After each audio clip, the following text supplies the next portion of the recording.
नाही जायचं, हे नाही करायचं, ते नाही करायचं. मग बायकांनी करायचं काय? परिस्थिती आली आहे की मी दिवसभर काम करून कुत्र्यासारखं लोकांच्या घरी जाऊन कामं करते, मी कामं करून खायला प्यायला मुलांना आणते.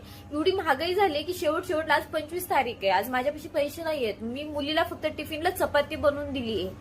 मी कसं करणार आहे? मी कसं खाऊ घालणार आहे? तुम्ही एवढं महागाई, आम्ही काम करतो त्याचं महत्व नाहीये, पण जर तुम्ही महागाई वाढवली तर आमच्यासारख्या बायांनी जायचं कुठं? कुणाला महागायचं? एवढं इमानदारी राहून बी लोक म्हणतात की तुम्ही इमानदार नाही. प्रत्येक एका घरामध्ये बाईला त्रास असतो. बाईनी करायचं काय? कुणाला महागायचं? माझे आई वडील पण गरीबच, ते पण पोटाला पोटभर काम करूनच पोट भरतात.